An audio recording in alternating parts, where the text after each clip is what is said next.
네, 안녕하세요. 노동환경방송연구소의 조준희입니다. 반갑습니다. 영화 재밌게 보셨나요? 좀 쉽지 않은 내용인데, 그래도 영화가 어려운 사건들을 재밌게 잘 풀어준 것 같습니다. 오늘 제가 발제하려고 하는 내용은 그런 매사추세츠 우번을 짤막하게 한번 같이 요약을 해서 얘가 무슨 의미를 우리한테 주는지를 한번 같이 생각해 보자 하는 그런 의미를 담고 있습니다. 한번 같이 해주세요. 우번 아주 조그만 도시입니다. 사실은 이제 서치에서 한 30km 북쪽으로 가는 3만 명도 안 되는 아주 소도시죠. 근데 여기서 이제 많은 수질 오염이 영화에서 보셨던 이런 일들이 있었고, 실제 사례로 해서 이제 책이 나오고 영화가 나온 아주 베스트셀러가 된 아주 큰 사례입니다. 이제 영화에서 나온 내용이라서 사실은 이제 어느 정도 이제 큰 흐름은 아실 텐데 좀 디테일하게 빠진 부분들이 영화에 있어요. 그래서 요거를 제가 같이 한번 맥락 잡아보면서 같이 요약해 보죠. 우번 이 조그만 도시에 이제 앤더슨 가족이 이렇게 지금 이제 보이시는 집으로 이사를 해요. 64년에 이제 새로운 희망을 가지고 이제 새롭게 이사를 해서 가정을 꾸려서 행복하게 살아가는데, 이제 72년에 저희 보이시죠? 아이가 3살 때 소아백혈병에 걸립니다.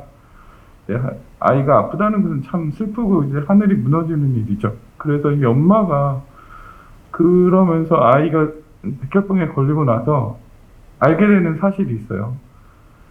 우리 집 앞에 건너편, 길 건너편에 있는 집의 아이도 백혈병에 걸려 있고, 여기서 2블록 더 옆에 떨어져 가니까는 그 아이도 백혈병에 걸려 있는 거예요. 소아 백혈병이라는 게 그렇게 흔한 게 아닌데 왜 우리 동네에 이렇게 많을까? 라는 아주 합리적인 의심을 이 앤 언더슨, 지미의 엄마가 시작하게 됩니다. 그러면서 생각을 하게 되죠.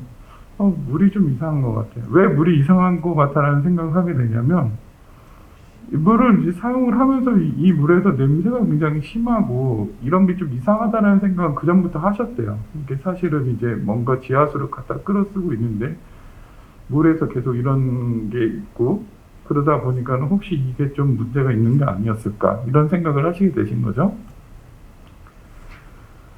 그런 의심을 하고 있다가 이제 이런 기사가 납니다. 79년에 우번 지역에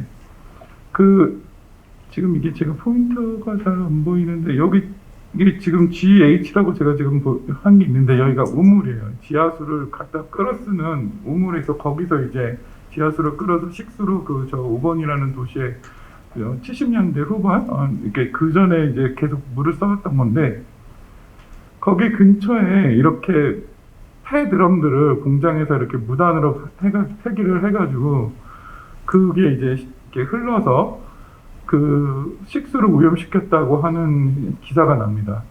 그리고 나서 이제 이게 문제가 되니까는 그거에 대해서 문제제기가 있었고요. 실제 나중에 조금 밝혀진 건데, 폐 드럼을 통해서 TC, 이게 발암물질이잖아요. 이게 지금 다량 있었다는 것이 이제 나중에 알게 되죠. 이거는 이제 한참 뒤에 식수 오염이 얼마나 어떤 식으로 진행됐는지 시뮬레이션을 오하이오 주립대에서 한 결과를 이제 제가 좀 요약해서 보여드린 겁니다. 이제 지금 이제 이 식수를 끌어오는 이 지역, 이 라인이 이제 사실은 이제 이 강인데, 처음에는 이 공장지대에서 토양 오염이 이렇게 수질 오염이 이렇게 지하수가 이렇게 이 정도 오염이 됐는데, 아직 식수로 쓰는 지역까지는 가지 않았어요. 64년도 그때 정도만 해도. 근데 이제 66년도 하면은 이게 토양을 통해서 이제 수질 오염이 점점점 심해져가지고 이 강으로도 뻗어나가고, 이게 식수로 쓰는 우물, 우리 표현대로 하면 이제 우물, 여기도 이제 식수원이 이제 오염이 되기 시작하는 게 보여지죠. 79년도 자료를 바탕으로 해서 이렇게 시뮬레이션을 한 걸 보면 이미 이게 아주 심각한 수준으로, 이게 지금 불구속 굉장히 높은 거거든요, 수치가. 이미 아주 위험한 수준으로 여기까지 다 퍼져 있어가지고, 물을 끌어오는 이 깊은 데까지도 이미 다 화학물질이 들어가 있는 것이 확인이 됩니다. 이건 이제 나중에 모니터링을 결과를 가지고 저희가 이제 확인한 결과인데, 그 당시에는 이렇게 자세한 자료는 모르고 뭔가 이렇게 오염이 되어 있다 이 정도는 알고 된 거죠. 다시 한번 그때로 돌아가서 생각을 해보면 엄마가 이제 그 생각을 하게 돼요. 이게 뭔가 문제가 있는데 이걸 어떻게 해결하면 좋을까. 그래서 이제 지역 주민들, 그 목사님 지역 주민들, 뭐 부동산 중개인, 뭐 이런 분들 다 같이 모여서 The Face라는 더 깨끗한 환경 모임이라는 시민 NGO 조직을 만듭니다. 그러면서 이제 문제 제기를 하시게 돼요. 주정부의 환경부 지하수 오염 이상하다. 공중보건도 매사추세츠 주정부 공중보건국에서도 이것 때문에 혹시 우리 아이가 이렇게 백혈병 걸린 거 아니냐 문제 제기를 합니다. 그래서 결국은 관련 없다고 처음에 이렇게 응답을 받아요. 주정부로부터. 그러니까 당연히 이제 좀 불신이 생기죠. 분명히 문제는 존재하고 수돗물에서 냄새가 나고 기사는 이런 게 났는데 문제는 없다고 얘기를 하니까. 그래서 이제 그 다음에 이루어진 게 하버드 연구소하고 그 페이스라는 시민 단체가 공동으로 조사를 하게 됩니다. 이게 굉장히 기념비적인 조사인데 그 페이스라는 조직이 이제 자원봉사자 300분을 조사를 해가지고 우번 전 지역에 사는 그 지역 주민의 거의 절반 가구에 대해서 그 조사를 하세요. 직접 지역 주민들이 자원봉사가 돼가지고 조사를 설문을 돌려서 가가 방문해가지고 그런 데이터들을 모아온 거죠. 그렇게 해서 데이터를 모아보니까 실제로 이 우번 전 지역에 이게 점으로 찍혀 있는 부분이 사실은 이게 이제 사고가 이게 소아 백혈병이 일어난 그 사고의 그 지역들을 이렇게 표시를 한 건데 전 지역에서 26건의 소아 백혈병 사례가 있었고 16명의 아이들이 사망을 했습니다. 이건 전체 86년도까지 기록을 다 합쳤을 때 나온 거고요. 84년에 그 데이터를 가지고 하버드에서 발표를 했는데 연관성이 있다. 그런데 수질 오염과 소아 백혈병 간에 어느 정도 연관성이 보인다는 것이 과학적으로 증명이 됩니다. 단지 소아 백혈병만 얘기 나왔던 건 아니고요. 이와 관련되어 있는 신생의 사망, 소아 선천성 기형, 유산 이런 것과도 관련성이 있어 보인다라는 연구 결과가 나옵니다.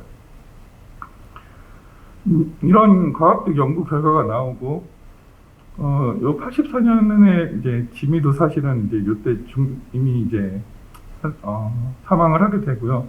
이러한 여러 가지 아이들이 다 죽게 되고 나서 이거에 대한 책임은 누가 갈 것인가에 대한 논란이 있었고 결국은 이제 법원으로 가게 됩니다. 그 영화상에서 나왔던 회사들 있잖아요. 뭐 그레이스, 베아트리체 이 회사들이 이제 그 식수 오염의 주된 원인을 한 회사도 이제 어느 정도 그 당시에는 추정이 됐고 좁혀졌고요. 그래서 원래는 이 세 개 이제 유니버시티까지 이렇게 세 개가 법정에서 이제 처음에 올라가게 됐는데 유니버시티는 그냥 처음에 그냥 요 정도 105만 달러 하고 나서 재판에서는 빠지고 이제 그레이스하고 베아트리체 이 둘이 이제 법원으로 가게 되죠. 사실 요 공정에서 이제 상당히 많은 화학물질들을 쓰고 있었다는 것이 이제 그 법정 과정 중에서 어느 정도 확인이 됩니다. 근데 문제는 이거예요. 이게 항상 그 기업들이 하는 여러 가지 논리 중에 하나인데, 그래 우리 화학물질 써, 우리 화학물질 쓰는데 이게 진짜 너네 백혈병을 일으킨 건 아니야. 이런 논리를 쓰게 되는 거죠. 그리고 우리 공장에서 이거 쓰는데 이거는 그렇게 큰 피해를 주지 않을 정도로 우리는 이렇게 했어. 이런 논리를 피게 됩니다. 그래서 실제 그 영화상에서 나왔던 것처럼 그 백혈병을 일으킨다는 과학적 근거가 없다. 이런 논리를 계속 하게 되고, 그리고 우리가 지금 여기 우리가 배출한 거 말고도 실제 너네 생활에서 이런 화학물질 노출 많어. 우리 것 때문에 이거 이렇게 백혈병 됐다고 얘기할 수 없어. 이런 논리로 지금 부딪히게 되고요. 그리고 이제 실제 배출한 것 자체도 그렇게 안 했다라고 우기는 그런 증거 조작 같은 일들도 일어납니다. 그래서 이게 제가 이제 이거를 이렇게 보여드린 건데, 이제 스키너 판사가 있고, 이게 기업 변호사들, 그리고 이제 슐리만, 그리고 이제 페이스에서 나왔던 그 시민단체 조직들이죠. 그렇게 해서 이게 서로 이제 법정 분쟁이 이런 식으로 불어나게 되고요. 좀 슬픈 일이긴 한데, 사실은 그 영화상에서 좀 아주 깊게 다뤄지지 않은 거는 민사 판결에서 이 소송은 1심, 2심, 3심에서 모두 다 집니다. 기업의 논리를 꺼내지 못했고, 그런 주된 역할에서는 그 화학물질이 증거 조작이 분명히 그 사이에 있었고, 나중에 나온 것처럼 그게 90년대에 확인이 되거든요. 증거 조작이 있었다는 거. 그래서 그 공장을 폐쇄하는 게 90년에나 가능하게 됩니다. 그 사이에서 이 법정 그 3심까지 갈 때는 그 증거가 인정받지 못했고요. 그래서 법원에서는 이거를 인정받지 못했지만 EPA에서는 다르게 판단을 했었습니다. 이런 모든 증거를 이 슐리만 그 변호사가 EPA에 다 제출을 했고, 그쪽에서 봤었을 때는 이것은 엄연한 그 법을 위반한 큰 수지로움 사건이라고 판단을 해서 그 6,950만 달러, 그 당시에 가장 큰 그 처벌 보상명이죠. 그 정화를 시켜야 되는 그 페널티를 물게 됩니다. 그래서 이 기업들은 이 배상을 추후에 하게 되죠. 이게 그 11액션 사건의 전체적인 그 개요고요. 사실 여기서 우리가 그 생각해 본 것은 이런 것 같습니다. 이런 문제가 사실 뭐 미국만 있었던 건 아니고 이게 오래전 일이지만 지금도 있는 일이거든요. 그 장정마을 사건 나중에 들으실 만한 얘기지만은, 이제 듣게 되실 얘기지만은, 그때도 이런 일들은 우리 주위에서도 계속 일어나는 사건입니다. 그 가운데에서 문제 해결을 위해서 시민이 같이 할 수밖에 없는 부분이 있고요. 그리고 이런 문제에 있어서 꼭 문제가 되는 게 전문가들마다 생각이 너무 다릅니다. 이 동일한 사건에 대해서도 연관성이 있다 없다 입장 관리가 굉장히 많이 다르고요. 과학적 근거 판단이라고 하는 것 자체도 매우 그 가정과 모호한 논리가 서로 섞이기 때문에 이런 부분에서 굉장히 이견이 난립을 하게 됩니다. 법원과 행정부, EPA에서의 그 판결 굉장히 다르게 나오죠. 그 비욘드 리즈너블 다우트 뭐 이런 논리를 쓰잖아요. 의심할 수 없는 합리적인 의심을 피할 수 있을 정도로 증거가 확실해야지 인과관계가 나온다고 얘기를 하는데, 그게 이제 법원에서 주로 이렇게 얘기를 하는 인과관계론이죠. 그런 인과관계에 대해서 해석하는 것 자체도 과학자가 보는 거, 그리고 이제 EPA에서 보는 거, 또 법원에서 보는 거 정말 다 차이가 있었다. 이런 것들의 굉장한 차이점들이 있었다는 것을 이제 우번 사태를 통해서 알 수 있었고요. 여기서 지금 제가 좀 더 강조하고 싶은 부분은, 그러면 이런 문제가 있었어. 그러면 이런 문제를 어떻게 해결하는 게 좋을까? 그런 접근 방법에 대해서 그 매사추세츠 주가 선택한 방법입니다. 사실은 이건 수질오염 사태잖아요. 그러니까는 그 기업이 무단 방류해가지고 그 법을 어겼으니까는 그러면 이렇게 무단 방류하지 말아야 돼. 그래서 이거를 굉장히 강화를 하고 그 기업을 이렇게 처벌을 명확하게 하는 거에 집중할 수 있는데, 매사추세츠 주 자체가 조금 다른 방법을 택해요. 여기는 단지 이렇게 화학물질이 밖으로 나가는 거를 중심으로 줄이자라는 것을 강화하는 것뿐만이 아니라 원천적으로 공장에서 화학물질을 사용하는 그 양과 그거를 그 공장 자체 내에서 쓰는 화학물질 전체 그 원점에서부터 그거를 줄이자 하는 그런 생각을 하게 됩니다. 이게 조금 사고가 관리의 개념에서 예방으로 그 패러다임을 굉장히 확대해서 생각하게 되는 거죠. 이것이 당시에는 굉장히 혁신적인 생각이고 정책으로 반영된 첫 번째 사례인데, 그래서 매사추세츠주는 독성물질 저감법이라는 것을 만들게 됩니다. 그 법은 여러 가지를 포함하고 있는데 사실 핵심은 이거예요. 기업이 너네 화학물질, 뭐 독성을 가진 화학물질 쓰면 어떤 거 쓰고 있는지, 그걸 왜 써야 되는지, 꼭 써야 되는지, 그러면 이걸 줄일 수 있으면 어떻게 줄일 수 있을지 이 계획을 만들게 합니다. 그리고 계획을 만드는 거는 의무화시키고요. 그런 거에 대해서 이제 전문가를 같이 함께 해서 그 계획을 만들고 자발적으로 그거를 이행하게 만들죠. 그리고 그러한 그 결과를 그 시민들한테 공개하게 됩니다. 이 당시 인터넷이 없었던 시기예요. 그렇게 자료들이 그 시민들한테 다 공개되도록 이미 그 당시에 그 명문화를 해놨기 때문에 이게 2년마다 계획을 만들게 되어 있는데, 그 2년에 따라서 그 결과들이 화학물질을 정말 이 기업이 사용을 얼마나 하는지, 얼마나 배출하는지, 얼마나 줄였는지가 시민들이 다 그 데이터가 축적이 돼가지고 이 기업이 정말 노력하나 노력하지 않나를 볼 수 있게 그렇게 만든 거죠. 이게 실제로 이 매사추세츠가 그 법을 제정하고 그 10년 사이에 보면은 사용량이 한 40% 줄어들고 배출량 자체도 90%가 확 줄어듭니다. 10년 내. 그 이후 10년을 보면은 그래도 지속적으로 쭉 줄어지는 것을 볼 수 있죠. 이게 상당히 이 법이 독성 화학물질 사용과 그 배출을 줄이는 데 굉장히 기여했다라는 부분을 알 수 있습니다. 꼭 그 매사추세츠 주만 얘기할 건 아니고 EPA 연방정부에서도 비슷한 노력을 하게 돼요. 이렇게 독성물질 저감법이라는 강력한 법을 만든 건 아니지만 그 실제로 이거 화학물질 배출량 보고 우리나라도 하거든요. 배출량 보고를 할 때 너네 정말 화학물질 이걸 원점에서 줄이려고 노력했니? 소스 리덕션 했니? 라는 것을 물어보게 됐고 그걸 확인하게 합니다. 그래서 그런 데이터들을 받고 이거를 좀 이제 그 일반인 소비자가 좀 확인할 수 있게 좀 인포그래픽 동원해서 그런 식으로 정보를 전달을 하죠. 그래서 이렇게 결과가 하나 나와 있는데 이런 겁니다. 이제 그림이 보여주는 건 실제로 만약에 이런 소스 리덕션 원점에서부터 화학물질을 줄이는 노력들을 미국 기업들이 하지 않았다면 이렇게 높아져서 배출이 됐을 텐데 그나우도 이런 노력들을 해서 지금 검은 선으로 보이잖아요. 요만큼 배출을 했다. 그러니까는 원점에서 줄이려고 하는 노력이 이만큼 화학물질 배출량을 줄이는데 기여를 했다라고 하는 연구 결과를 EPA에서 내보냅니다.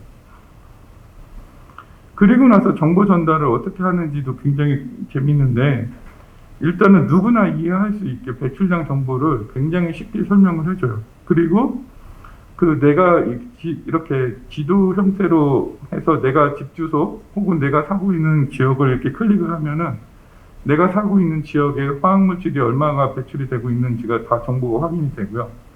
그리고 건강 모니터링 데이터도 연계가 됩니다. 그래서 내가 살고 있는 이 지역의 어느 주에 어느 그 집 길가 뭐 여기에서 내 집 주위에 있는 이 지역은 우편번호 기준으로 해서 발암물질 위해도가 얼마 정도 된다까지도 확인할 수 있는 거죠. 그렇게 되면은 나는 내가 사는 지역은 이런 화학물질들이 근처에서 배출이 되고 있고 이것 때문에 내가 암에 걸릴 수 있는 확률이 높다, 낮다 정도는 시민들이 금방 확인할 수 있다는 거죠.